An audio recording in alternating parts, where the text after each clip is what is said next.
Hello, what's up mga bossing at idol ko? Nandito tayo ngayon sa BF Homes mga boss. Ipiplex lang po natin yung mga unit nila dito. Lahat naman po ng unit dito ay na-check at na-scan ko na po. Sa mga naghahanap dyan ng 7-seater, meron tayo ditong pasok sa budget na 7-seater mga bossing. Eto, 2014 na Chevrolet Spin 1.5L, automatic transmission, gas yung engine. Odometer nito, 40,000 km ang tinakbo. Eto, nakaschedule na po ito for retouch. Ayan po yung bumper sa harap at saka sa likod. Yung po yung nakita kong may mga gas-gas. Pero bago po ibigay sa inyo yan, i-retouch po yan mga boss. Sinama ko na lang po para naman flex ko na lang para makita nyo po. Ayan, nakita nyo yung conduction sticker. Ayan, yun lang po. Wala naman pong mga tama po na mga talagang mga scratches lang po sa bumper sa harap at saka sa likod. Mga gulong neto, eto stock pa na gulong. Yung sa harapan po, 2014 po yung production date pero wala na po ito.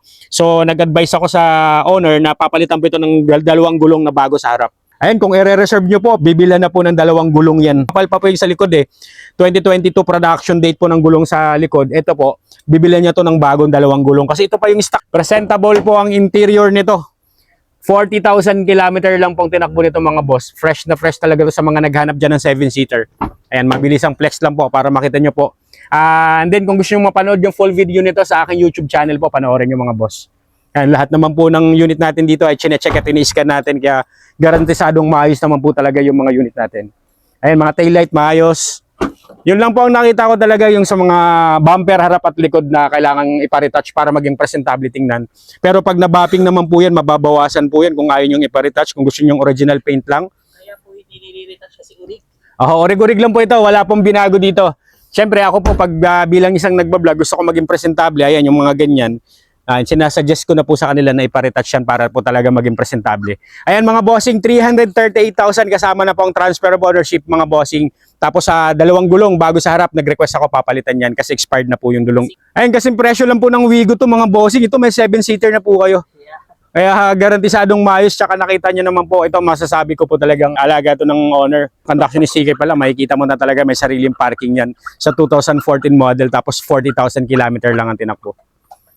And next unit natin sa mga naghahanap naman po dyan ng Honda Brio po. Naghanap dyan ng hatchback mga bossing, meron tayo ditong 2020 Honda Brio 1.2 i VTEC mga bossing. Automatic transmission, gas yung engine nito. Odometer nito mga bossing, 29,000 km ang tinakbo. Price nito, 418,000 kasama na po ang transfer of ownership mga boss. Kagwapo rin itong Honda Brio natin mga bossing. Ayun, puting-puti, ang ganda ng pintura. And mga gulong, mga kapalpan na naka-Yokohama ng mga gulong. Pare-pares po, gulong na Yokohama, 4 na gulong, nasa 90% trade life, hindi pa po expired mga boss. 2023 production date. New look na po ito na yung blinag ko dati na 2015, eto 2020 na po ito. Kunting dagdag na lang. Ay wala na kayong gagawin dito, sasakyan niyo na lang 'tong mga boss. Only 29,000 km ang tinakbo. Maayos ang pintura. Ay wala nang ipapa-retouch dito, wala nang gagawin. Talagang literal na sasakyan niyo na lang. And may reverse camera, may parking sensor na rin po 'yan. Silipin natin yung loob nito. Ayan, mabilis ang flex lang po. Ayan, naka-fabric seats. Maayos po mga fabric, maayos po yung mga upuan niyan. Ayan yung interior niya, nakita niyo naman po. Well-maintained din to ng personer. Sa mga naghanap dyan ng hatchback mga bossing, pwede nyo rin pong ipasok to ng financing mga bossing. Cash trade-in and financing, pwede po dito. Dito po sa BF Homes po.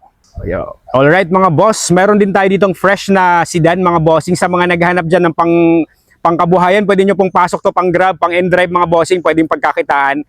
Meron tayo ditong 2024 na Mitsubishi Mirage G4 1.2 GLX. Automatic transmission, gas yung engine nito. Odometer, 16,000 km ang tinakbo nito mga boss. Price nito, 498,000 kasama na po ang transfer of ownership. Wala na kayong gagawin, lahat po all stock, all original yan mga bossing. Mga gulong nito makakapal pa. Ayan, nasa 95% trade life. 2025 production date po ng gulong natin lahat. Presentable outside appearance to mga bossing. Wala ring pintas to sa mga naghahanap ng sedan dyan.